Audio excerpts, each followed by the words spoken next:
Cyril watches Morning Shot. Can you believe it, mate? We told him, go out there and be nationalist. Make sure that all the minerals that get taken out of the country are refined here. Would you know it, mate? He did it. He bloody did it. Oh, Byron, you fall for the cheap tricks of politicians all the time, mate. This is what Cyril does. He just tells you what you want to hear, and then you believe him. What next? You can join an ANC branch, or even worse, create your own. So yes, ladies and gentlemen, we've been banging on about this idea for a while, and it's not our idea, right? We got the idea from Gator McKenzie and Canthan Pillay, who was on the podcast, in case you missed it. And basically, the economy of South Africa has been largely extractive for 200 years. People take the minerals out and take them overseas and refine them, and then we buy things back. Cyril comes out over the course of the weekend at the ANC Veterans League Council thingy, and he says this. And when we were at the Russia-Africa Summit in St. Petersburg just now, all of us collectively said that we now must decisively say that we are no longer going to be willing to export ore, rocks, sand, and dust. We want to export finished products from our continent. And would you know it, who of you watching is responsible for sending him our video on that very idea? Because I know Canthan Pillay said it, and Gaten said it, and millions of other people have said the same thing as us, but I'm willing to take all the credit because no one said it on YouTube. So therefore, Cyril listens to Morning Shots. That's the only conclusion we can make here. Morning Shots is shaping policy in South Africa. That's the only thing I can take from this. Yep, we're shaping the policy, baby. As Julius once said, we're in charge here.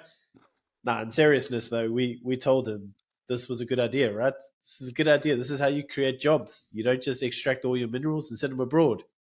This is a great thing. We should all be happy on this. The only question I got to ask you, Ramon, is once we make them, how are we shipping them? The shipping ports are fucked. Well, I mean, let's focus on how we make them because we need electricity to do that. Smelters don't run on solar batteries or solar panels. So I don't know. Maybe we're getting a nuclear reactor as part of this deal. The irony is, Byron, the timing is like this. Cyril was just energy transition, green energy bullshit for like 5 years. He goes to Russia once for the African summit. Then he comes back and he says the opposite. He says decarbonizing is bullshit and we need to refine our minerals locally.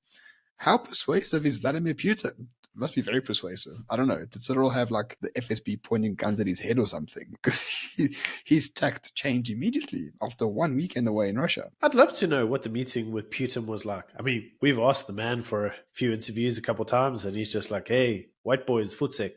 But at the end of the day, it must have been very, very persuasive because he came back proper Chad. He went there, a weak little boy, and he came back a Chad leader. And he said all the things that we were wanting him to say.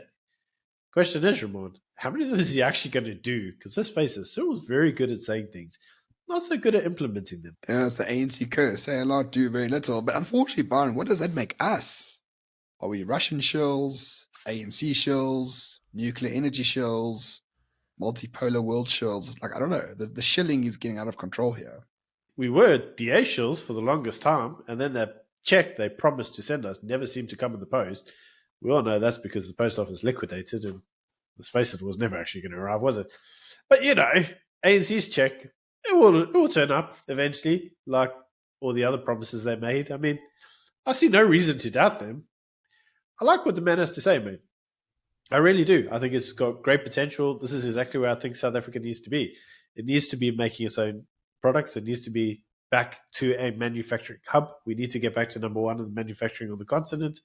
The problem is, Ramon, we don't really have the education or the skills to do the jobs anymore. And the work ethic in South Africa isn't really good. The infrastructure is kind of failing. We can't really export goods through our ports because the ports are falling apart. Can't really make anything because we don't have electricity. Can't really protect what we make because we don't really have a police force. So I like what the man has to say.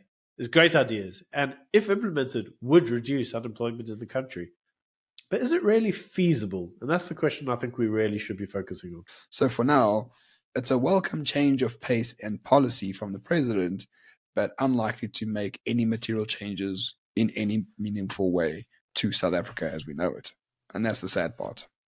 Before you go, we just want to highlight a raffle for the Centurion Warriors. The Warriors are a wrestling team from Centurion in Johannesburg, and they want to go to the World Championship. Unfortunately, these sort of things do cost money. They are about 15,000 Rand short, so I'm hoping that the Morning Show community can help them get over the line. And in order to raise funds, they are going to have a raffle. And by joining this raffle, you could win some really phenomenal prizes like handmade veldskoene, kilos and kilos of biltong and drywals. And my favorite one is a day out shooting with historical rifles and weapons. So if you click on the link in the description, that will take you to the Facebook page of the Centurion Warriors, and all the information will be there. So come on everyone, let's join in, let's get some raffles going, and who knows, you might win those awesome prizes.